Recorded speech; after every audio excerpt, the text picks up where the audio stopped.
Në Shqipëri nuk ka më vrasje mafioze.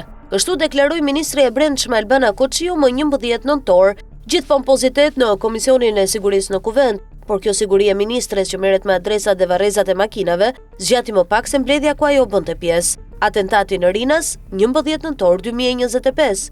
Rreth orës 14:20 në rreth rrotullimin e Rinasit, pak metra larg aeroportit, një zonë ku ka një trafik të dendur dhe qarkullimi i mjeteve është shumë i ngadalt. Preshëritë e panumërta i morën jetën Gilmando Danit, miku i tij Muçi Shaljani, që ndodhej me të në makinë, ndoroi jetë pak ditë më pas në spital. Autorët dogjën makinën në një fshat të Fushkrujës dhe nga ajo ditë nuk dihet më për ta. 25 nëntor atentat në Lushnjë.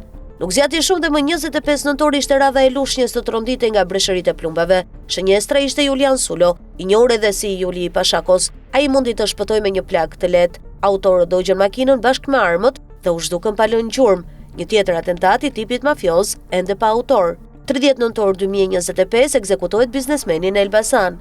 Pas disa atentateve, Elbasani i vuri vulën mbrëmjen e djeshme. Rreth orës 20:35 u ekzekutua në një atentat tipik mafioz biznesmeni Mondi Mohalla, alias Edmond Hyka. 43 vjeçari jetonte në Kodrën e Diellit në Tiranë, por bizneset e tij të karburanteve ishin kryesisht në Elbasan.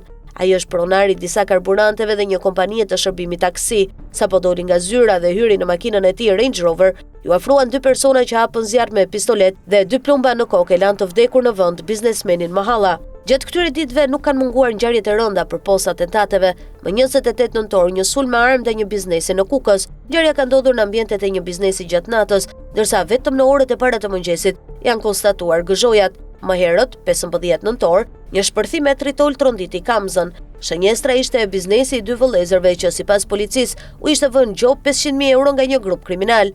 Në pranga u vu edhe ish polici Jeton Lami, njeriu që shoqëroi për herë të fundit Ervis Martinajn. Ai u lirua pak ditë më pas, pasi sipas gjykatës nuk kishte prova për ta lënë në qeli. Gjithashtu, mëngjesin e së dielës së 30 nëntorit në Vlorë, një shpërthim tritoli ndaj një banese tronditi qytetin. Shënjestër ishte familja e Gentian Zotos, i cili ndodhet në burg pasi është dënuar me 35 vite heqje lirie për një atentat të ndodhur në vitin 2019 në lungomare të Vlorës, ku shënjestër ishte Ines Hajrulla. Të dhënat janë për përplasje mes grupeve kriminale. Për të gjitha këto ngjarje, policia e shtetit ka përsëritur të njëjtën deklaratë standarde copy-paste se grupi hetimor po punon intensivisht për sqarimin e rrethanave, dokumentimin ligjor, si dhe për identifikimin dhe kapjen e autorëve. Pas kësaj deklarate ndryshojnë vetëm vendngjarjet e atentateve, por jo Ilir Proda nga drejtimi i policisë së shtetit. Emrimi i Ilir Prodës në krye të policisë së shtetit është shoqëruar me akuza të forta nga mediat, si emrimi i influencuar nga grupet kriminale, por kjo nuk e luhat qeverinë në pushtet, që po i bën se hir krimit nga larg.